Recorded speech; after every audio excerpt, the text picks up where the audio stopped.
वंदे मातरम। आप सभी का चर्चा खास में स्वागत है। मैं हूं परविंदर गोस्वामी और आप देख रहे हैं नेटवर्क 10। आज हम बात करेंगे उत्तराखंड में ऑल वेदर रोड को लेकर कई अड़ंगे लगातार लग रहे हैं और अड़ंगे ही अड़ंगे शुरू से चले आ रहे हैं। पर्यावरणविद, आबोहवा, प्रकृति रक्षा, उसके नाम पर पहाड़ों में चौड़ी सड़कें क्यों, इसका विरोध करते रहे। लेकिन दूसरी तरफ उत्तरकाशी जिले में लोग प्रदर्शन कर रहे हैं कि बहुत हो चुका, पर्यावरण के नाम पर हमारे विकास को मत रोको। सुप्रीम कोर्ट द्वारा ऑल वेदर रोड परियोजना में सड़क की चौड़ाई 5.5 मीटर रखने के आदेश ने लोगों को मायूस कर दिया। उन्होंने डीएम के माध्यम से प्रधानमंत्री को ज्ञापन प्रेषित कर इस मामले में न्यायालय में पुनर्विचार याचिका दाखिल करने की मांग की है। आखिर क्यों बार बार इस तरीके की चीजें उत्तराखंड में होती है? पहले ही उत्तराखंड के अंदर बहुत सारे सवाल हैं। पहले उत्तराखंड आबो हवा, जंगल, जमीन सबको लेकर उलझा रहता है। ऐसे में एक और नई चीज विकास हो कैसे, इसी पर आज की चर्चा होगी। और आज हमारे साथ खास मेहमान सभी जुड़े हुए हैं, उन सबका हम जानेंगे कि उत्तराखंड के अंदर आखिर क्या हो सकता है और किस तरह पर्यावरण के नाम पर जो खेल होते हैं वो ना हो और चीजें भी हों और पर्यावरण भी सुरक्षित रहे। उससे पहले पेश है एक खास रिपोर्ट।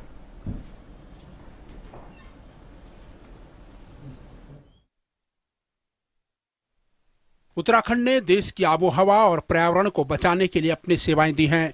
खासकर विकास की कसौटी पर उसे अपनी सेवाएं देनी पड़ी हैं। जिस महत्वाकांक्षी ऑल वेदर रोड को उत्तराखंड के भाग्य रेखा बदलने वाली माना गया, उसे लेकर पर्यावरणविदों के अपने ऐतराज हैं। उन्होंने कभी जंगल के कटने तो कभी सड़कों के चौड़ा होने को प्रकृति के खिलाफ बताया। सुप्रीम कोर्ट ने ऑल वेदर रोड की चौड़ाई को कम करने के आदेश दिए हैं, जिससे लोग मायूस हो गए हैं। लोगों की हताशा इसी बात से समझी जा सकती है कि उत्तरकाशी के लोगों ने जिलाधिकारी के मार्फत पीएम को ज्ञापन सौंपा है। इसमें इस मामले में न्यायालय में पुनर्विचार याचिका दाखिल करने की मांग की गई है। स्थानीय लोग और कारोबारी न केवल आर्थिकी और विकास के लिए ऑल वेदर रोड का महत्व बता रहे हैं, बल्कि सामरिक हितों को देखते हुए इसकी जरूरत बता रहे हैं। पर्यावरणविदों को ऑल वेदर रोड की चौड़ाई को लेकर शुरू से ऐतराज रहा। वे अलग अलग मंचों पर सड़क की 12 मीटर चौड़ाई का विरोध करते रहे हैं। पर्यावरणविद इस मसले पर सीधे सुप्रीम कोर्ट तो नहीं गए, लेकिन माना गया कि सुप्रीम कोर्ट की मॉनिटरिंग कमेटी ने कुछ ऐसे तथ्यों को रखा है जिसमें 12 मीटर की चौड़ाई को उचित नहीं माना गया। इसमें दलील दी गई कि 12 मीटर चौड़ी सड़क के लिए 25 मीटर पहाड़ की खुदाई करनी होती है। साथ ही इस निर्माण से भूस्खलन जोन बनने की आशंका बनी रहती है। लेकिन लोगों में आक्रोश इस बात का है कि पर्यावरण और विकास के नाम पर क्षेत्र का विकास, कामकाज सब रुक जाता है। पर्यावरणविदों और आयोगों ने हिमालय और प्रकृति के बारे में तो विचार किया, लेकिन स्थानीय स्तर पर लोगों की दिक्कतों पर गौर नहीं किया। फिर चाहे उत्तरकाशी गंगा क्षेत्र को सेंसिटिव जोन घोषित करना हो या लोहारी नागपाला 600 मेगावाट की विद्युत परियोजना का बंद होना, इसका सीधा असर यहाँ के जीवन पर पड़ा है। लेकिन सुप्रीम कोर्ट को सुझाव देने वाली मॉनिटरिंग कमेटी भी पर्यावरणविदों के प्रभाव में रही है। उन्होंने कुछ व्यवहारिक पक्षों को अनदेखा किया है। सवाल आबो हवा और प्रकृति बचाने का है तो लोगों के रोजगार और समाज के विकास का भी। Bureau report, network 10।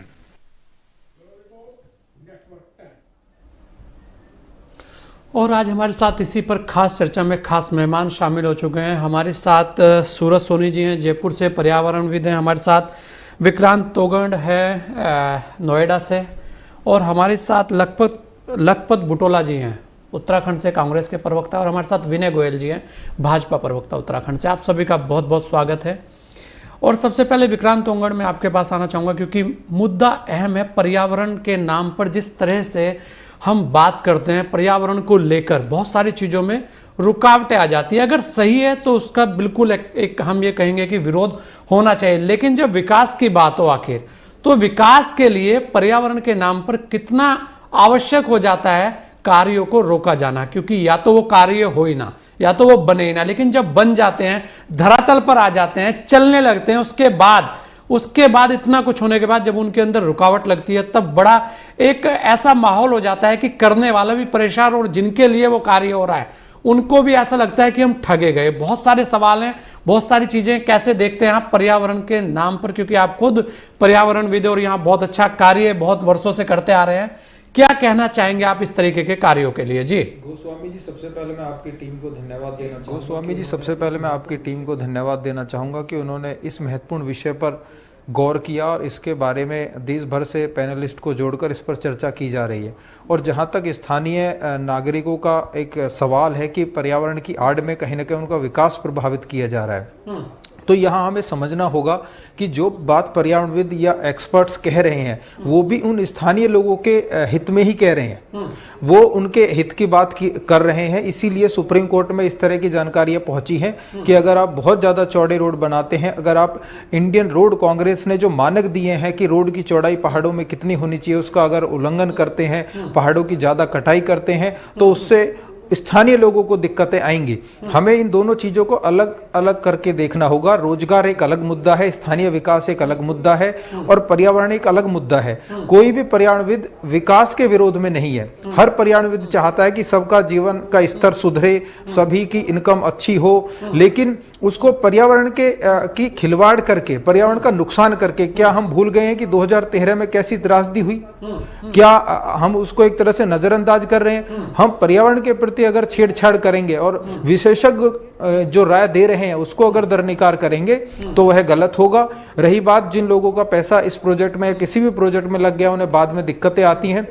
शुरुआत से ही पर्यावरणविद इसके विरोध में थे, शुरुआत से ही कोर्ट इसके विरोध में थी कि आप नियमों का उल्लंघन ना करें, क्योंकि जिस तरह से पहाड़ों को काटकर वहां के इकोसिस्टम को बर्बाद किया जा रहा है वह गलत है। शुरू में ये सारे संकेत दे दिए गए थे, लेकिन उसके बाद भी विकास होगा तो पहाड़ भी कटेंगे और पेड़ भी कटेंगे। लेकिन हाँ, कैसे मॉडल जी बताइए विक्रांत जी। सिंपल मॉडल है। लोकल इकोलॉजी को देखकर, लोकल परिस्थितियों को देखकर हमें विकास करना होता है। कहीं आप 130 मीटर चौड़े रोड बना सकते हैं, आप नोएडा में देखिए 130 मीटर चौड़ा रोड है, लेकिन पहाड़ों के लिए एक अलग खाका तैयार करना होता है हमें, और उसके लिए हम और दूसरी चीजों के थ्रू विकास कर सकते हैं। रोड चौड़ा कर देना विकास नहीं है। आप देखेंगे विकसित देशों में जाएंगे, आप भ्रमण करने जाते होंगे विदेशों में, पहाड़ों में बहुत संकरी सड़कें बनाते हैं। क्या वो लोग उन्नत नहीं है? क्या उनके पास टेक्नोलॉजी नहीं है? क्या वो विकास नहीं चाहते? पूरी दुनिया का एक स्टैंडर्ड है पहाड़ों के लिए कि सड़कें किस तरह की बनानी है, सड़कों का डिजाइन क्या होगा जिससे कि वहां का पर्यावरण और स्थानीय लोगों को दिक्कत ना हो। तो हम उनका उल्लंघन नहीं कर सकते, उसके साथ सामंजस्य बिठाकर विकास कर सकते हैं। बात करें हमारे साथ लखपत बुटोला जी भी हैं। लखपत जी, अगर देखा जाए वास्तविकता तो यह है कि हम विदेशों से तुलना बहुत जल्दी अपनी करने लगते हैं। क्या वास्तव में उस जिस बात की हम बात करते हैं, जिन विदेशी सिस्टम की हम बात करते हैं, क्या उतने उन्नत हम भी हैं? एक तो पहला सवाल तो यही खड़ा हो जाता है। दूसरी बात, अगर बात करें उत्तराखंड की तो सारी चीजें उत्तराखंड में ही लागू होती हैं। हर चीज उत्तराखंड में लागू होगी। पर्यावरण बचाएंगे उत्तराखंड वाले बचाएंगे, फॉरेस्ट की आड़ में जो भी चीजें रुकेंगी उत्तराखंड की रुकेंगी। विकास के वो कौन से मानक हैं? विकास कैसे हो सकता है? उससे लेकर कभी किसी ने कोई ड्राफ्ट खींचा है क्या? कभी मुझे ये बताया जाए कि जो गांव है पहाड़ों के, बड़ी दूर दूर गांव हैं, उनके अंदर एक पगडंडी है, अगर उसे हम थोड़ी भी चौड़ी करेंगे तो कुछ तो पेड़ कटेंगे ना, उसे लेकर भी ऐतराज है। तो इसका मतलब तो जैसा चला आ रहा है 50 वर्ष पहले से ऐसे ही चलता रहे तब तो कोई दिक्कत नहीं है, फिर तो वही करेंगे जो चीजें चल रही हैं, चलाए जाओ ऐसे ही। जी लखपत जी। धन्यवाद गोस्वामी जी। आपने जो बात रखी है वो मूल रूप से मैं चमोली जनपद का रहने वाला हूँ और आपने हमारे दिल की बात रखी है। ये जो इको सिस्टम की बात करते हैं, जो पर्यावरणविद बैठे हुए होते हैं, वो निश्चित रूप से वो दिल्ली में बैठ करके, एसी रूमों में बैठ करके उत्तराखंड की तुलना करते हैं। आप जरा सोच लीजिए, दिल्ली का भौगोलिक क्षेत्रफल मात्र 1474 वर्ग किलोमीटर है। अब मेरी विधानसभा का, अकेले विधानसभा बद्रीनाथ विधानसभा का 4700 वर्ग किलोमीटर है। आप कैसे तुलना कर सकती? विदेशों के 150 देश ऐसे जिनका 50,000 वर्ग किलोमीटर से कम क्षेत्र भौगोलिक क्षेत्रफल है। छोटे छोटे टापू है, छोटे छोटे द्वीप है, किसी का 18,000 वर्ग किलोमीटर है, किसी का 20,000 वर्ग किलोमीटर है। इन चीजों की तुलना जो लोग करते हैं वो निश्चित रूप से पहाड़ की उस परिस्थिति को नहीं समझते, उस पीड़ा को नहीं समझते हैं कि जब हमारी कोई माँ बहन बीमार होती है, जब हमारी किसी बच्ची को पढ़ने जाना होता तो वो 10 किलोमीटर पैदल जाती है और घने जंगलों से जाती है। यदि हमारी माता बहन को प्रसव पीड़ा होती है तो उसको डंडी पे उठा के, कंडी पे उठा के 20 किलोमीटर लाना पड़ता है। वो पीड़ा दिल्ली में बैठे हुए सुप्रीम कोर्ट में केस लड़ने वाले अपने नामों को अखबार में लाने के लिए इस पीड़ा को नहीं समझ सकते। इसमें कहीं ना कहीं दोष केंद्र सरकार के भी है, जो यहाँ की पैरवी ढंग से नहीं रख पाए। मैं दूसरी बात आपसे कहना चाहता हूँ, ये जो पर्यावरण की बातें जो की जा रही है, उत्तराखंड के अंदर ऋषिकेश के अंदर एम्स खोला जाता है। यहां से लेकर नीतीमाणा की लगभग 300 किलोमीटर की दूरी है। वो आदमी यदि एक हॉस्पिटल में किसी की कोई ईश्वर न करे किसी को हृदय गति रुक जाती है, किसी प्रकार की बीमारी हो जाती है, उसको ये सिस्टम तक नहीं है कि वो देहरादून आने में उसको 14 से 18 घंटे लग जाते हैं। आज जो 4 धाम विकास जो योजना बनाई जा रही है, उसके अंदर 3 महीने से रोड बंद है। हम टिहरी के रास्ते आ रहे हैं तो 5 घंटा लेट पहुंचता आदमी। आप इस सिस्टम को, जो इस पीड़ा को समझेगा, वो निश्चित रूप से दिल्ली में यहाँ की चिंता करे, क्योंकि इस देश की, इस उत्तराखंड में 67% भूमि भाग वन विभाग है और इस उत्तराखंड का 57% देश की जनता को यहाँ का पानी पिलाया जाता है। यदि यहाँ की पीड़ा इन लोगों को हो तो ये निश्चित रूप से यहाँ की आमदनी बढ़ाने की बात करेंगे, यहाँ की शिक्षा बढ़ाने की बात करेंगे, यहाँ के स्वास्थ्य बढ़ाने की बात करेंगे, यहाँ रोजगार बढ़ाने की बात करेंगे। ये लोग केवल एक लाइन में कह देते हैं कि उत्तराखंड के लिए अलग मानक होना चाहिए। वो मानक क्या हो वो कोई नहीं बताता है। उनके पास क्या विजन है, ये विजन कोई बताएगा नहीं। क्या मॉडल है इनके पास, ये मॉडल नहीं बताएंगे। बुटोला जी, सबसे अहम सवाल ये है, वो मानक क्या होने चाहिए वो बताने के लिए हैं बहुत सारे लोग मानक भी, लेकिन वो मानक ऐसे हो जाते हैं कि उन पे काम करना उत्तराखंड के लिए टेढ़ी खीर साबित होता है। हमारे साथ विनय गोयल जी भी हैं। विनय जी, अगर आप देखें बहुत शोर मचता है, सब शोर मचाते हैं पूरे, मैं कहूंगा जहां जहां भी हमारे लोग हैं, बड़े बड़े लोग, पलायन, उत्तराखंड के अंदर पलायन। लेकिन जब वो पलायन की बात को, ये बात आती है ना कि रोजगार देंगे, विकास करेंगे, पलायन किस चीज का बताते हैं सब? पलायन कहते हैं जी वहां तो स्वास्थ्य सेवा ही नहीं है, सड़क भी नहीं है वहां पे, स्कूल भी नहीं है, कुछ नहीं है वहां पे, हम क्यों रहें जी वहां, क्यों ना पलायन करें। और जब बात आती है कि वहां पे पलायन कैसे रुके, तो बहुत बड़े बड़े खाका खींचे जाते हैं, बहुत सारी चीजें होती हैं कि देखिए ये ड्राफ्ट तैयार हो गए, ऐसे कर देंगे पलायन रुक जाएगा। और जब काम शुरू होता है ना, तो फिर कोई भी एक व्यक्ति आता है और धरने पे बैठ जाता है कि ये पेड़ काट क्यों दिया, और सबसे पहले वही चिल्ला रहा होता है कि यहां पलायन हो रहा है, रुक नहीं रहा, सारी चीजें। तो ये दोहरे मापदंड जो हो रहे हैं, वो आखिर जो हो रहे हैं वो तो हमारे ही लोग हैं। क्यों हमारे जो सारी, मैं कहूंगा पक्ष विपक्ष कोई भी हो या आम नागरिक भी है, क्यों उस बात को नहीं रखता कि आखिर जो हमारी पीड़ा है उसको भी तो सुना जाए। वास्तविकता क्या है? वास्तविकता ये है जो बुटोला जी ने बोली कि जब 10 किलोमीटर पैदल चलना पड़ता है ना, तब पता लगता है कि दिल्ली की सड़कों में और उत्तराखंड के पहाड़ पे गांव में जाने में कितना अंतर है। जी विनय जी। धन्यवाद गोस्वामी जी। मैं सबसे पहले तो बहुत बधाई देना चाहूँगा, बहुत धन्यवाद करना चाहूँगा आपके चैनल का कि उन्होंने इस बहुत ही एक तरह से हृदय स्पर्शी विषय को आज के वार्ता के लिए चुना है, और ये उत्तराखंड की सबसे बड़ी पीड़ा है। अपनी बात प्रारंभ करूं इससे पहले मैं एक निवेदन आपकी टेक्निकल टीम से भी करना चाहूंगा कि मैं आपकी आवाज तो बहुत अच्छे से सुन पा रहा हूं, लेकिन अपने साथी पैनलिस्टों की बात मैं ठीक से सुन नहीं पा रहा हूं। अगर उसको भी और अच्छे से सुन पाए तो मुझे और ज्यादा जानकारी मिल पाएगी। जी, जिस प्रकार से ये हमने ये विषय जो चल रहा है, जब हम विकास की बातें करते हैं तो कहीं ना कहीं पर्यावरण उससे निश्चित रूप से प्रभावित होता ही है। दुनिया का कोई ऐसा विकास संभव ही नहीं है जो कहीं ना कहीं छोटा मोटा ही सही पर्यावरण को प्रभावित ना करता हो। अगर हम अपने घर का भी निर्माण करेंगे तो उससे भी कहीं ना कहीं पर्यावरण हमारा प्रभावित होता है।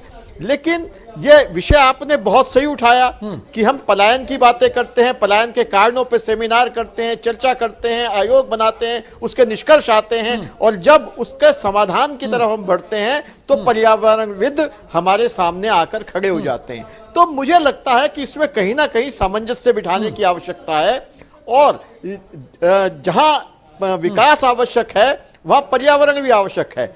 पर्यावरण को हमारा पूरा समर्थन है, और उसी का परिणाम है कि हमारे उत्तराखंड में आज फॉरेस्ट एरिया बढ़ा है, जबकि और जगह धीरे धीरे फॉरेस्ट एरिया कम होता दिखाई देता है। लेकिन इतना सारा काम होने के बावजूद भी हमारा फॉरेस्ट एरिया कहीं ना कहीं कुछ ना कुछ बड़ा है। तो हम पर्यावरण का भी ध्यान रख रहे हैं, लेकिन अभी आप डिबेट के प्रारंभ में चर्चा हो रही थी कि हम विदेशों से तुलना करने लगते हैं, लेकिन मैं दावे के साथ आपको बताना चाहता हूं कि जब ये हमारी ऑल वेदर रोड और ये जो विकास के कार्य हो रहे हैं, ऋषिकेश कर्णप्रयाग की रेल लाइन बन रही है या जो बड़े बड़े काम हो रहे हैं, जब ये पूरे हो जाएंगे तो निश्चित रूप से हम विश्व स्तरीय सुविधाओं वाले प्रदेश हो जाएंगे और तब सब हमारी तारीफ करेंगे कि साहब ये उत्तराखंड में आज ऑल वेदर रोड है, ऋषिकेश कर्णप्रयाग रेल लाइन है और ज्यादा हमारे यहाँ काम हो रहे हैं। लेकिन इस समय, ये जो समय है, एक प्रकार से प्रसव पीड़ा जैसा समय है, क्योंकि जिस समय कोई नया सृजन होना होता है तो उसके लिए कहीं ना कहीं कष्ट भी उठाना होता है। लेकिन ये हमारे पर्यावरणवादियों को, हमारे जो इस तरह के मूर्धन्य लोग हैं, विचारशील लोग हैं, उन्हें इस बात का भी ध्यान रखना होगा कि हम उत्तराखंड के साथ ही इस प्रकार का सौतेला व्यवहार न करें। मैं एक छोटा सा उदाहरण देना चाहता हूं। एक समय यहाँ पर खनन को लेकर, खास तौर से चूना पत्थर के खनन को लेकर ऐसा ही विषय चला। हमारे प्रदेश का जो चूना पत्थर है वो एशिया में क्या और विश्व में भी बहुत अच्छी गुणवत्ता का माना जाता है, लेकिन इसी पर्यावरण के नाम पर हमारा ये पूरा चूने का खनन एक प्रकार से बहुत बुरी तरह से प्रभावित हुआ, जबकि हमारे पड़ोसी राज्य हिमाचल में वो फल फूल रहा है। तो मुझे लगता है कि कहीं ना कहीं एक समान व्यवहार करने की आवश्यकता है, पर्यावरण की भी आवश्यकता है, विकास की भी आवश्यकता है और उसमें एक बेहतर तालमेल बनाए जाने की आवश्यकता है। विवाद रहे हैं बहुत सारे कि समान व्यवहार होना चाहिए, लेकिन समान व्यवहार हो कैसे? आपके पास तो एक चीज है ना, आपके विपक्ष में सबसे बड़ी एक बात जाती है कि आपके यहाँ फॉरेस्ट है, समान व्यवहार हो नहीं सकता। आपके यहाँ रिजर्व फॉरेस्ट है, समान व्यवहार हो नहीं सकता। आपके यहाँ प्रकृति सबसे ज्यादा बचाने का जो जिम्मेदारी है पूरे विश्व की, वो भी उत्तराखंड के ऊपर है, तो समान व्यवहार हो नहीं सकता। ऐसे बहुत सारे तथ्य हैं, बहुत सारी चीजें हम बता सकते हैं। और हमारे साथ सूरज सोनी जी भी जुड़ चुके हैं, राजस्थान से, जयपुर से हैं, बड़े पर्यावरणविद हैं। सूरज जी, अगर हम बात करें, सबसे महत्वपूर्ण एक बात यह है कि आप राजस्थान में हैं तो राजस्थान की स्थिति को ज्यादा अच्छे से बता सकते हैं। विक्रांत नोएडा में है तो बहुत अच्छे से बता सकते हैं कि प्रकृति को कैसे बचाया जाना चाहिए। लेकिन आप बाहर बैठ के और आप लोग ये कहें कि उत्तराखंड के अंदर तो पर्यावरण का नुकसान हो रहा है और वहां पे तो बहुत बुरे हालात हैं जी, वहां पे तो ऐसा हो जाना चाहिए, तो ये भी तो दोहरे मापदंड है। तो कहीं ना कहीं जो पर्यावरणविद हैं उनमें भी बहुत सारी चीजें ऐसी हैं जो चीजें खटकती हैं। आम देखिए, एक प्रकृति को बचाने की सबसे जो अहम जिम्मेदारी है वो सबकी है, वो आपकी भी है, वो हमारी भी है, वो हर किसी की है। लेकिन उस प्रकृति की आड़ में ये भी हमें देखना चाहिए कि जिस बात को हम कर रहे हैं, क्या वास्तव में उससे वास्तविक भला हो रहा है? क्योंकि जब बात आती है लोगों के प्लान की, रोजगार की, लोगों की बहुत सारी स्थितियों को सुधारने की, तो उस टाइम बहुत सारी चीजें सोचनी चाहिए। तो वो जो सोच है, आखिर पर्यावरणविद प्रकृति को बचा रहा है, तो प्रकृति के साथ साथ उस प्रकृति को संभालने वाला जो उसे, मैं कहूंगा, उसे पानी देगा, उसे बड़ा करेगा, उसके साथ रहेगा, उसकी भी बात और उसकी भी चीजें वहां होनी चाहिए। जी सूरज सोनी जी। ठीक है गोस्वामी जी, सबसे पहले तो मैं आपको बता दूं कि प्रकृति, पर्यावरण और मानव जीवन ये एक दूसरे से कतई अलग नहीं है। इनका एक सहजीवन। सूरज जी, आवाज आपकी नहीं आ पा रही है। जी सूरज जी। हेलो जी। हेलो, आवाज आ रही है मेरी ठीक से अभी? हेलो जी सूरज जी, बताइए। हाँ गोस्वामी जी, नमस्कार। नमस्कार जी। गोस्वामी जी, सबसे पहले तो बताना चाहूंगा कि प्रकृति, वनस्पति, पर्यावरण, वन्य जीव और मानव जीवन, तो इनको जब हम अलग चश्मों से देखेंगे, अलग करके देखेंगे, तो स्थितियां यही होगी कि विरोधाभासी जो है वो स्थितियां, हालात हमको देखने को मिलेंगे कि विकास और जो है पर्यावरण दोनों अलग जा रहे हैं। लेकिन जब हम सहजीवन का अस्तित्व मानते हैं कि प्रकृति, पर्यावरण और ये तमाम चीजें मानव के लिए है और मानव का जो जीवन है उसका आधार है, सृष्टि का जो है सार है, तो हम सोचेंगे कि आज ये तो चीजें एक दूसरे के पूरक निकल के आएगी। आप इसको हम यूं समझ सकते हैं, आपने बात की है कि रोजगार की, कि रोजगार और विकास जरूरी है, पर्यावरण भी जरूरी है। तो इन दोनों का जो संतुलन है, उसी का नाम तो सृष्टि है, उसी का नाम तो मानव सभ्यता है, और उसी का नाम तो जो हमारी कल्चर निकल के आ रही है हजारों साल पुरानी, वह परिलक्षित होती है। और मैं राजस्थान के परिवेश में आपको इस बात को समझाऊं कि आज ही पेड़ काटने का मुद्दा रास्ते बनाने के लिए कोई इशू नहीं है। राजस्थान में हजारों की संख्या में प्रतिवर्ष पेड़ कटते हैं हाईवे बनाने के नाम पे, स्टेट हाईवे बनाने के नाम पे, नेशनल हाईवे बनाने के नाम पे, और गांव की सड़कों तक में आज तो बड़ी बड़ी तौर सड़कें बनने लग गई है वोट बैंक के चलते हुए। तो लाखों की संख्या में पेड़ कट रहे हैं। तो वो चलो ठीक है, आप कैंपा का बजट है और सुप्रीम कोर्ट की गाइडलाइन है एनजीटी की कि आप 4 गुना पेड़ लगाइए, वो एक अलग विषय हो गया। लेकिन जब पेड़ कटते हैं पहाड़ों के अंदर, आप वो इस चीज को समझिए, तो केवल पेड़ नहीं कटता है, वो पूरा जो पहाड़ है उसके अंदर पेड़ समाया हुआ है, और उसकी जो आधार है, पूरा स्ट्रक्चर है, पूरा पेड़ कहीं न कहीं नष्ट होता है। और उसका जो दुष्प्रभाव का उदाहरण है वो हमने देखा कि 16 जून 2013 को जो केदारनाथ के अंदर फ्लड आया था, उसका सबसे बड़ा जो कारण निकल के जांच में आया था वो यही था कि पर्यावरण की गोद के अंदर सड़कें बनाने के नाम पे, होटल्स बनाने के नाम पे वहाँ प्रकृति को असंतुलित कर दिया गया, और उसका दुष्प्रभाव ये हुआ कि वहाँ पे बड़ी मात्रा के अंदर तूफान आ गया और सारा सब कुछ नष्ट हो गया। तो उत्तराखंड का वो हिस्सा जो केदारनाथ का पूरा एक मूवमेंट था, वो पिछले 50 साल पीछे चला गया वहाँ पे। तो हम कहीं न कहीं विकास करने के नाम पे जब प्राकृतिक विनाश कर रहे हैं, तो मानव को इसका नुकसान उठाना पड़ा है, खामियाजा उठाना पड़ा है। दूसरा मुद्दा राजस्थान का आपको दूंगा, जो आपने बात की रोजगार की। हाँ ठीक है, रोजगार मस्त है, आदमी नहीं रहेगा तो पर्यावरण किसके लिए रहेगा, मैं मानता हूँ इस चीज को सर। लेकिन आप ये देखिए, हमारे सरिस्का अभयारण्य है राजस्थान का, कभी सबसे बड़ा अभयारण्य था, वहाँ पे सैकड़ों की संख्या में वन्य जीव जो है आज है भी, लेकिन बीच में वहाँ पे गायब हो गए थे, लुप्त हो गए थे।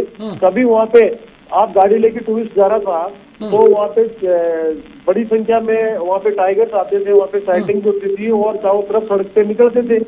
लेकिन उसके बाद में धीरे धीरे लोगों ने मुद्दा बना दिया कि गाँव खाली नहीं करेंगे, और उसका जो फायदा है वो उठाया शिकारियों ने। सारे टाइगर वहाँ पे मारे गए। 2005 में सरिस्का का जब बाघ विहीन हो गया तो रोजगार भी खत्म हो गए, टूरिज्म भी खत्म हो गया, लोगों का आना भी बंद हो गया, और 10 साल तक लोगों ने देखा वहाँ पे भूखे मरने की नौबत आ गई साहब। तो ये जो पर्यावरण है, ये जो वन्य जीव है, ये आपके टूरिज्म को बढ़ा रहे हैं, आपके सहजीवन के अस्तित्व को बढ़ा रहे हैं, आपके जो प्रकृति के कारक है उसको बढ़ा रहे हैं। तो उससे आधारित रोजगार है। हाँ, देखने का नजारा ये है कि आप जो सरकार है बीच के अंदर पड़ी, उसको ये तय करना पड़ेगा कि किस प्रकार के रोजगार डेवलप करे वहाँ पे, कि लोगों का भी नुकसान नहीं हो, पर्यावरण का भी नुकसान नहीं हो, और पर्यावरण की गोद में जो वन्य जीव है वो भी कहीं न कहीं वहाँ पे आयाचित रहे और लोगों के बीच में रह के अपना को सुरक्षित समझे। तो ये जो संतुलन का कार्य है, ये पर्यावरणविद, समाज, सरकार को मिलकर के करना पड़ेगा। तो उससे कहीं न कहीं बिल्कुल कहीं ना कहीं मिलकर समाधान करना पड़ेगा। सवाल तो सबके पास है, पर्यावरणविदों के पास भी बड़े बड़े सवाल हैं, और जो सामने हैं उनके पास भी बहुत सारे सवाल है। सवाल ही सवाल हैं, आखिर समाधान क्या है? जाइएगा नहीं, लेते एक छोटा सा ब्रेक, जल्द लौटेंगे आपके बीच।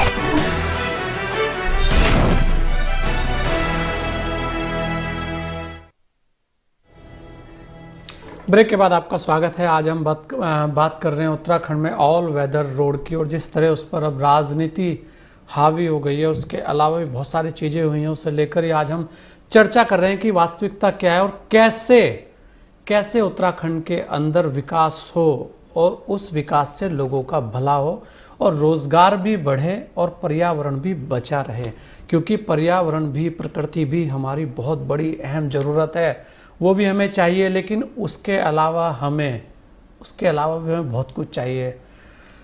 हमें रोज़गार भी चाहिए, हमें सड़कें भी चाहिए, हमें स्कूल भी चाहिए, हमें हॉस्पिटल भी चाहिए।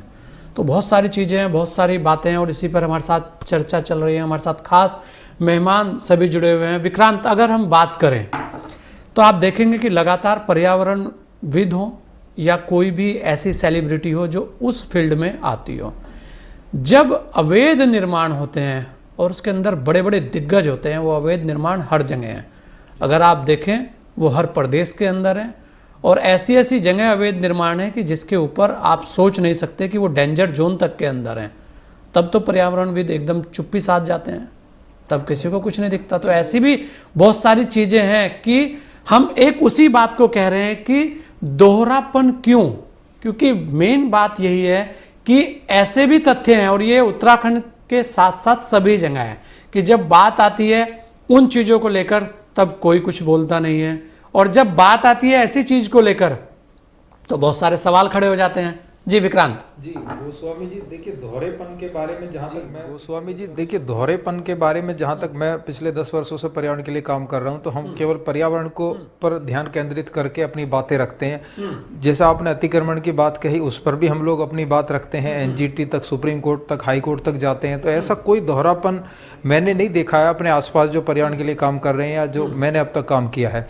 लगातार आवाज उठाई जा रही है। अगर हम दूसरे मामलों में देखें, जैसे बीच कैंप की बात की गई थी, वहाँ ऋषिकेश में जो राफ्टिंग होती थी उसके लिए बीच कैंप किया जाता था, उससे काफी दिक्कतें वहां आ रही थी, पर्यावरण को भी नुकसान हो रहा था, उसकी भी बात उठाई गई।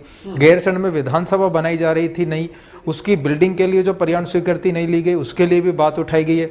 अगर आप दिल्ली परिप्रेक्ष्य में बात करें तो हिंडन के किनारे जिस तरह से कॉलोनी बस गई है नदी के अंदर, उसकी भी बात उठाई जा रही है। तो समग्र रूप से पर्यावरण की चिंता की जा रही है, देश के हर राज्य में इसकी बात की जा रही है। जहां तक उत्तराखंड की बात है, उत्तराखंड नो डाउट हमारे पानी का सबसे बड़ा स्रोत पूरे देश के लिए उत्तराखंड है। वहां से तमाम एक तरह से वन क्षेत्र से हमें जो लाभ हो रहे हैं उसको भी आप एक संपदा मानिए। वो ऑलरेडी इतना कुछ इनकम दे रहा है देश को। आप अंदाजा लगाइए, आज हम दिल्ली में बैठे हैं जहां गंगा का पानी सप्लाई किया जाता है ड्रिंकिंग वाटर के लिए, दूसरे पर्पज के लिए, वो उत्तराखंड से जुड़ा हुआ है। अगर हम इसी तरह पहाड़ों को काटते रहे, ऑल वेदर रोड बनाते रहे, मानकों के विपरीत जाकर जंगलों को काटते रहे, तो क्या दिल्ली में लोग पानी पी पाएंगे? अगर दिल्ली में पानी, क्या हम ये नहीं कर सकते? हाँ बिल्कुल, एक्सपर्ट्स ने सुझाया सर, देखिए हम विकास करें, एक्सपर्ट्स ने सुझाया सर, देखिए हम विकास करें लेकिन मानकों के अंतर्गत करें। अगर हम मानकों के विपरीत जाएंगे तो 2013 जैसी त्रासदी होगी, फिर हम लोग ये तब कौन जिम्मेदार होगा? त्रासदी होती है तो उसके लिए जिम्मेदार, देखिए त्रासदी होती है तो उसके लिए जिम्मेदार ठहराना एक रिसर्च का विषय होगा, रिसर्च का विषय जो पहले ही हो जाए। क्योंकि विक्रांत अगर हम देखें, बिल्कुल ये सही बात है, बहुत सारी चीजें हैं, लेकिन अगर हम देखें जब आपदाएं आती हैं तो ये कहा जाता है कि रोड ही नहीं थी जाने के लिए। नहीं सर, देखिए फिर आपदा, जी देखिए सर, देखिए आपदा, देखिए पहाड़ों का एक अलग प्रकृति है। वहां जैसे बात कही गई कि मेडिकल इमरजेंसी में हमें कनेक्टिविटी मिल सके, हॉस्पिटल तक पहुंच सके, तो हमें लोकल कम्युनिटी हॉस्पिटल है उनको अपग्रेड करना चाहिए, नजदीक में बड़े बड़े सुपर हॉस्पिटल्स बनाने चाहिए। तो ये विकास का खाका राजनेताओं से पूछा जाए, वो पर्यावरण का विनाश करके आपको त्वरित विकास देना चाह रहे हैं जो शॉर्ट टर्म में विकास होगा। मेडिकल की कोई भी हॉस्पिटल बनेगा तो भी पेड़ कटेंगे। देखिए उसके लिए पेड़ दूसरी जगह, नहीं देखिए उसके लिए पेड़ दूसरी जगह लगाए जा सकते हैं, उसके लिए पूरा एक मापदंड है सर। रोड के लिए जो जमीन ली जा रही है वो नियमों के विरुद्ध ली जा रही है, और सुप्रीम कोर्ट जो आदेश दे रही है वो वहां के स्थानीय लोगों ने ही पिटीशंस फाइल किए हैं, वो दिल्ली के लोगों ने केस नहीं फाइल किए। वहां के स्थानीय लोगों ने आवाज उठाई है कि हमारे जंगल बर्बाद हो रहे हैं, और सुप्रीम कोर्ट भी मानकों के तहत ऑर्डर दे रहे हैं जो सरकार ने मानक बनाए हैं। वो तो एक आदेश है, सबके लिए सर्वमान्य है, उस पर कोई उंगली नहीं है। हम तो ये बात कर रहे हैं जो पर्यावरण विद इस बात को कहते हैं, अगर वहां के लोग उसके खिलाफ उंगली उठा रहे हैं तो वहीं के लोग उसके पक्ष में भी आंदोलन कर रहे हैं, सड़कों पे हैं। लोग आंदोलन कर रहे हैं जी, गोस्वामी जी, कहीं ना ये जो पक्ष में लोग आंदोलन कर रहे हैं गोस्वामी जी, कहीं ना कहीं बायसनेस के तहत कर रहे हो सकता है ठेकेदार और सत्तारूढ़ ने इनको खड़ा किया हो। ऐसे तमाम मामले सामने आते हैं, यही चीज सामने भी इसमें इंटरेस्ट है कुछ ठेकेदार। जी बिल्कुल, देखिए आप जो भी चीजें देख रहे हैं, जो भी विरोध हो रहा है पर्यावरण के मामले में, वो कहीं ना कहीं रिसर्च है उसके पीछे। जो लोग इसके विपरीत आ रहे हैं कि पर्यावरणविदों के विपरीत खड़े हो रहे हैं, वो कोई फैक्ट्स दिखाएं। अगर वो रोजगार का फैक्ट दिखा रहे हैं तो रोजगार के, अगर हम बात करें जिस तरह से बातें हो रही हैं, मैं फिर एक बात कहना चाहूंगा कि ये बात हमेशा होती है, विकास चाहिए, विकास तो चाहिए, लेकिन जब विकास की बात होती है तो फिर बहुत सारे पर्यावरणविद उस बात को लेकर ही आते हैं। जैसे विक्रांत भी कह रहे हैं कि आखिर जो चीजें हैं वो वहीं खड़ी हो जाती हैं कि क्वेश्चन मार्क। आपने हर चीज के लिए सवाल खड़े कर दिए, समाधान के लिए कौन करेगा समाधान? वहां के जब आपने गांव वालों से पूछा ही नहीं कि भाई यहां पे हम कैसे कर सकते हैं, आपकी पीड़ा क्या है, तो कैसे समाधान हो जाएगा? तो लखपत बुटोला जी, सरकार करे तो दिक्कत, ना करे तो सबसे बड़ी दिक्कत, और राजनीति करने के लिए हर कोई वहां तैयार है। जी बुटोला जी। गोस्वामी जी, ये कुछ लोग हैं जो यथाकथित पर्यावरण के नाम पे निश्चित रूप से एक प्रकार से मैं कहूं तो एक गैंग चला रहे हैं, जो अपने लिए दिल्ली के एसी रूमों में बैठ करके, जैसे विक्रांत जी कह रहे हैं कि दिल्ली के लोग पानी पी रहे हैं, तो उस पानी की सजा क्या चमोली के आदमी को दी जाए? मैं चमोली जिले का रहने वाला हूं, जहां से पानी आ रहा है, और ये पर्यावरणविद आज खड़े हो रहे हैं। क्या इससे पहले उत्तराखंड में 76% भूमि भाग जो रुकी थी, जो वन भूमि रुकी थी, क्या इनके रहने से पहले नहीं रुकी हुई थी? वो अभी ये कह रहे कि वहां पे अच्छे हॉस्पिटल, अच्छे स्कूल बनाए जाएं। स्वयं कह रहे कि गैरसैंण विधानसभा का हम विरोध कर रहे हैं बनने से।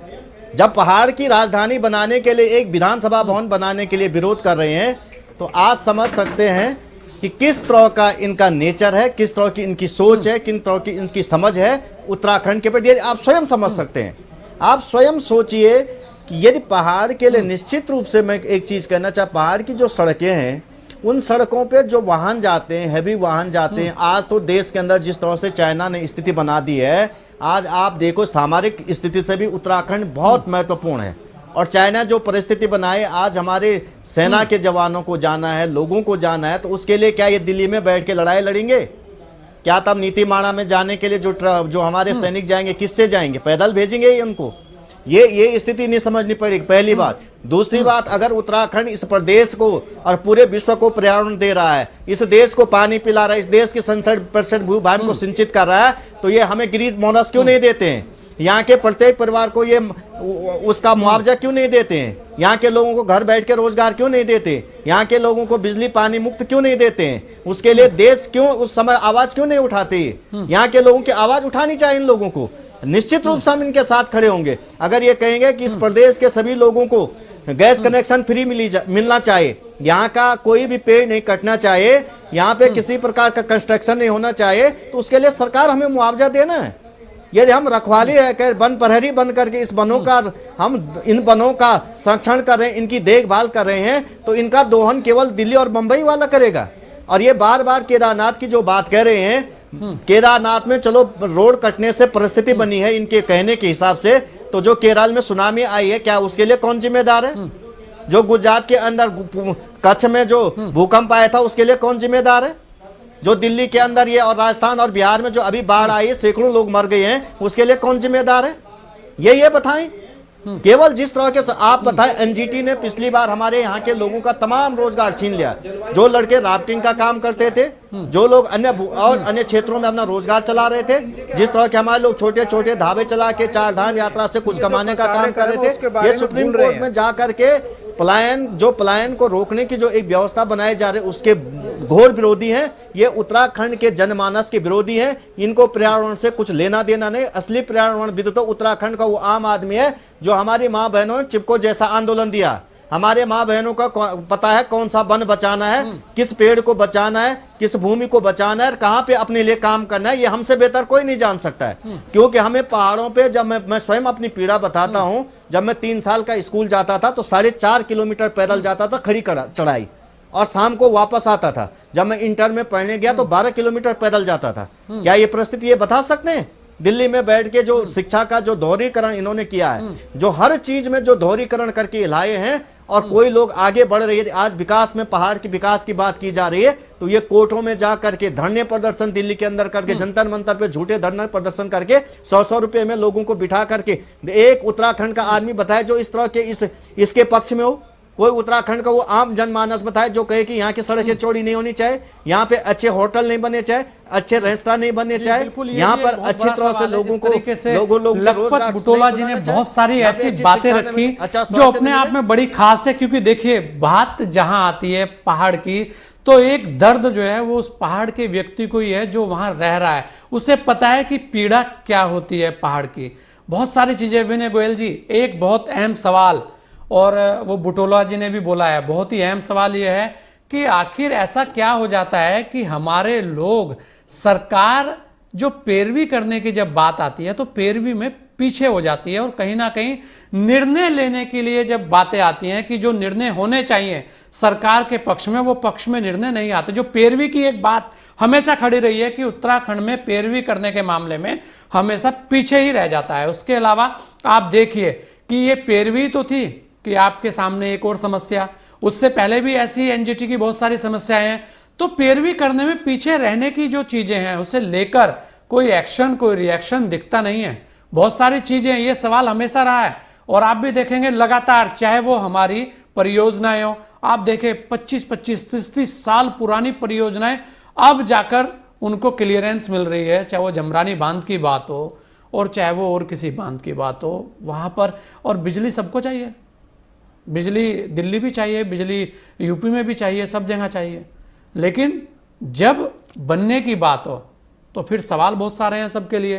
फिर तो बहुत सारी चीजें हैं कि वहां तो विनाश हो जाएगा और फिर सारी जो प्रकृति है पूरी की पूरी वो आ जाएगी वहीं पे। लेकिन उन सब के पीछे फिर सवाल वही होता है कि आखिर पैरवी में ऐसी स्थिति क्यों, उसे लेकर क्या कहना चाहेंगे? लगातार एक के बाद एक ऐसी स्थिति आती है। जी विनय गोयल जी। देखिए, मुझे ये लगता है, लखपत जी ने बड़ी महत्वपूर्ण बात कही है। मुझे ये लगता है कि हम उत्तराखंड के लोग स्वभाव से, एक तो हम सरल हैं और हम देशभक्त हैं, और कहीं ना कहीं हम कोई भी विषय अगर ऐसा पर्यावरण के साथ आता है या अन्य इस तरह के देश की बात अगर कहीं आती है तो हम उससे एकदम से भावनात्मक रूप से अपने आप को जुड़ा हुआ महसूस करते हैं, और हम एक बार को ये सोचने लगते हैं कि हमें अपना हित एक बार तो हम पीछे कर देते हैं, हमारे राष्ट्र का हित नहीं होना चाहिए, हमारे पर्यावरण का हित नहीं होना चाहिए, और हम सबके लिए सर्वजन हिताय सर्वजन सुखाय की भावना हमारे यहाँ सबसे ज्यादा है। लेकिन मैं एक और दूसरी बात कहना चाहता हूं कि हमारा ये सौभाग्य है कि हमारे उत्तराखंड की स्थिति ऐसी है कि पूरी दुनिया के लोग अलग अलग कारणों से उत्तराखंड में आना चाहते हैं, और वो विश्व स्तरीय सुविधाओं की अपेक्षा रखते हैं, और उसके लिए हमें ये सब विश्व स्तरीय सुविधाएं यहाँ डेवलप करने की आवश्यकता है।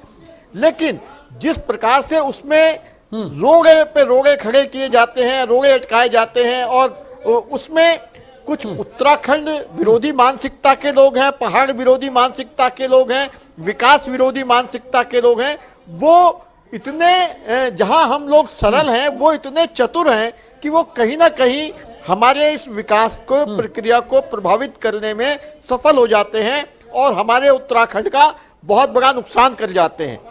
उससे क्या होता है, जितनी परियोजनाएं, वही तो बात है कि नुकसान कर जाते हैं, पैरवी क्यों नहीं होती? सरकारें, विनय जी, कोई भी हो, विनय जी सबसे अहम बात, जिस बात को मैं आपसे सुनने चाह रहा हूं, जानने चाह रहा हूं, पैरवी, उस बात को भी तो बताइए ना कि ये पैरवी, इसी बात की तो बात हो रही है कि सरकारें कोई भी हो, जो हमारे उस तरीके के अधिकारी या उस तरीके का वर्ग है जो उस पैरवी को करने के लिए नियुक्त किया जाता है, जिनको कमांड दी जाती है कि आप संभालिए, वो ऐसे टाइम पे एकदम हाथ खड़े कर देते हैं।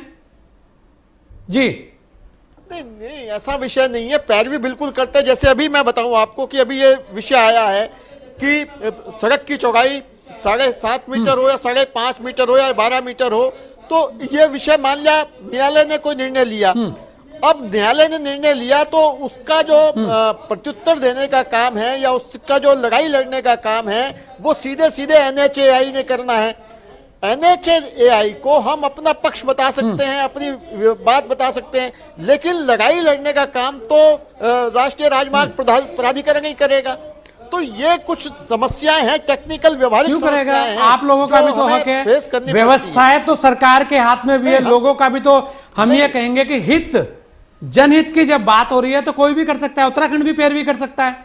जी नहीं, बिल्कुल हम लोग तो अपनी बात रख ही रहे हैं और उसी का परिणाम भी सामने आएगा। निश्चित रूप से ऊपर तक बात पहुंचाई गई है, लेकिन इसमें निश्चित रूप से हमें कठिनाइयों का सामना करना पड़ता है और हमारा बहुत नुकसान होता है उससे। नुकसान तो होता है, वही मैं कह रहा हूं विनय गोयल जी। अगर आप बात करें, सबसे अहम बात यही है कि चाहिए सबको सब कुछ, लेकिन जब ऐसी स्थिति परिस्थिति आती है तो पक्ष और विपक्ष को मिलकर कहीं ना कहीं इसका मुकाबला करना चाहिए और वास्तविकता क्या है उससे रूबरू कराना चाहिए कि पहाड़ की पीड़ा यह है। और पेड़ लगाने से आप ये देखें कि अगर हम कहते हैं कि पेड़ कटे, बिल्कुल एकदम हम ये कहेंगे अगर कहीं नाजायज पेड़ कट रहे हैं तो वो गलत है, लेकिन अगर ऐसी जगह पेड़ कटे तो आप बताइए ना कि उसकी जगह अगर 1000 पेड़ों का नुकसान यहां हो रहा है तो 2000 पेड़ लगाए जाएंगे, उसके लिए व्यवस्था की जाए। इस बात को समझाने के लिए सरकार के नुमाइंदों को आगे आना चाहिए। जी विनय जी।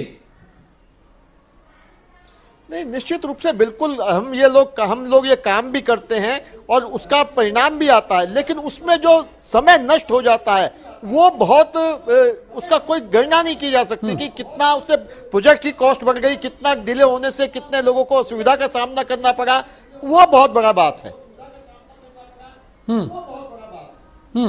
जी बिल्कुल, बहुत बड़ी बात है, बहुत सारी चीजें हैं, बहुत सारे सवाल हैं, लेकिन बात वही आती है कि समाधान पर बात जब होती है तो कोई भी पर्यावरण विदों का जो पूरा एक समूह है। सूरज सोनी जी, मैं आपके पास आ रहा हूं क्योंकि इस समय भी कम है और बहुत सारी बातें हैं। सवाल तो सबने खड़े किए हैं, सवाल विक्रांत ने भी खड़े किए हैं, सवाल और लोगों ने भी खड़े किए हैं और सवाल आपने भी खड़े किए हैं, लेकिन समाधान क्या है? आखिर कोई ये बताएगा कि जब पहाड़ के अंदर आपदा आएगी तो उसे कैसे उन लोगों को वहां से निकालने के लिए, वहां से हटाने के लिए या उन्हें सुरक्षित जगह ले जाने के लिए क्या संसाधन होने चाहिए वो वहां है।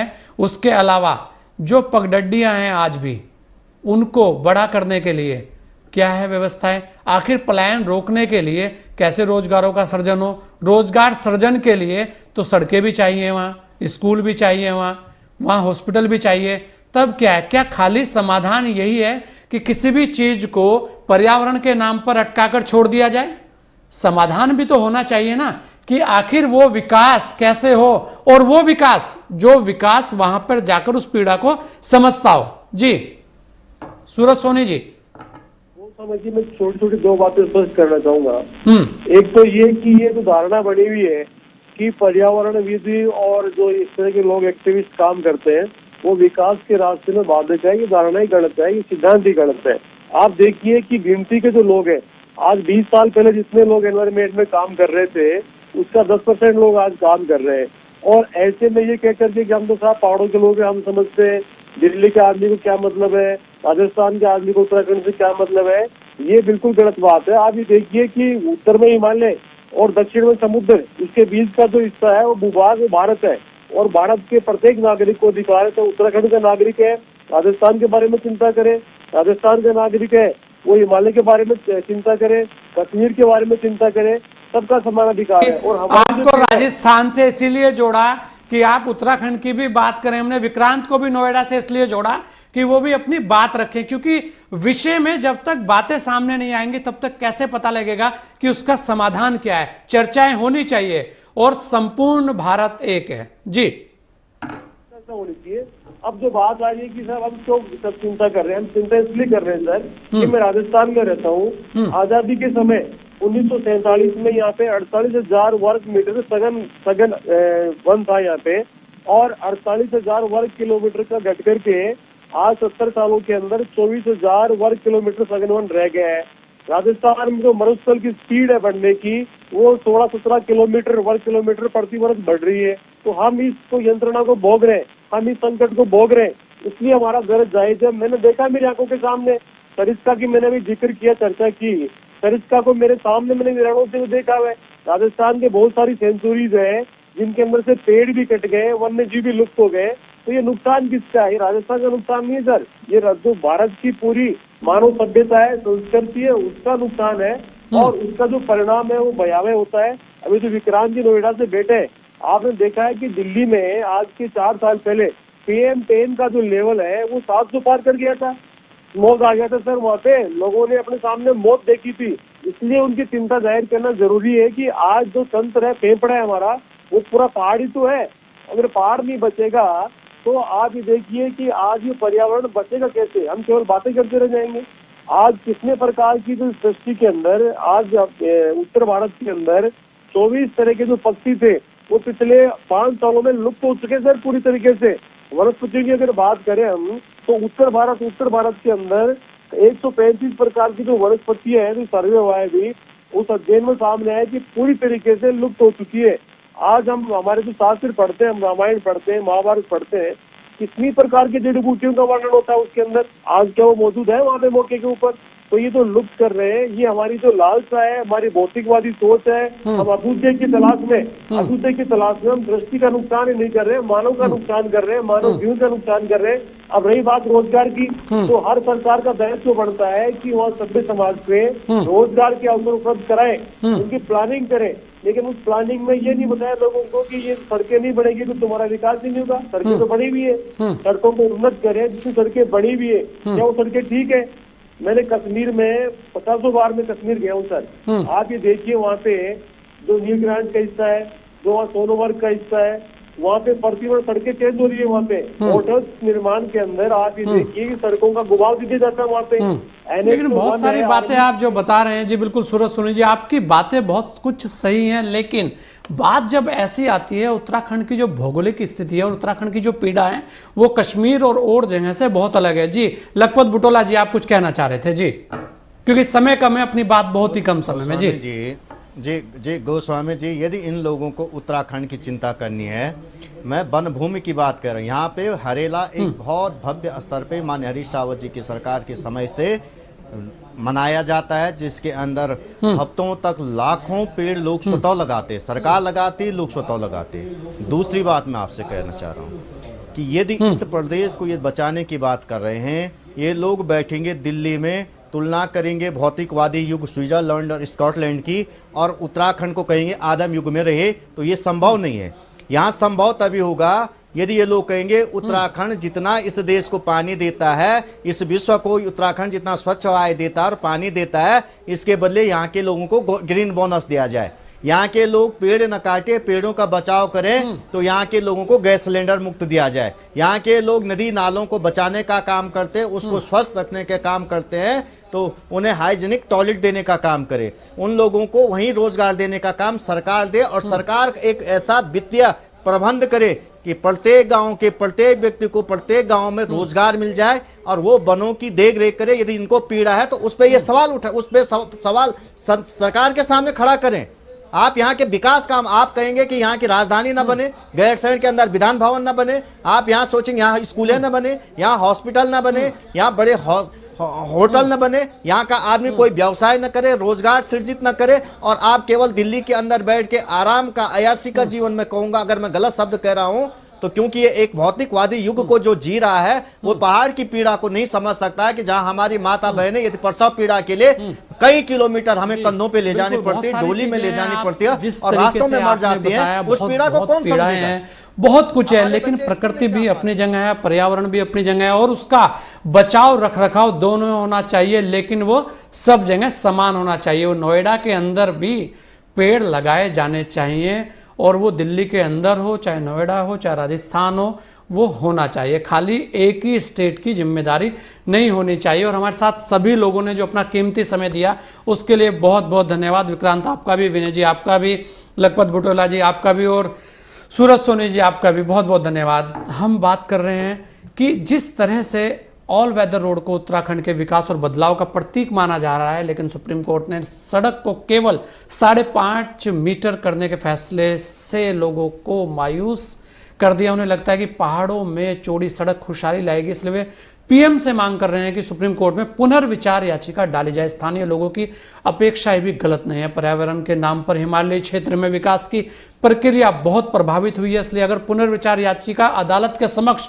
आती है तो अपेक्षा यही रहेगी कि सभी पहलुओं पर सहानुभूति से विचार करके समाधान निकलेगा। बार बार प्रकृति के नाम पर विकास को भी अनदेखा नहीं किया जा सकता, लेकिन हम फिर यही कहेंगे कि प्रकृति भी बची रहे, पर्यावरण भी बचा रहे, और जो मानक हैं वो भी पूरे रहे। लेकिन उसके साथ साथ ये भी देखा जाना चाहिए कि जो वास्तविक पीड़ा है उस पर भी काम होना चाहिए। आज के विषय में इतना ही, दीजिए मुझे इजाजत। जय हिंद।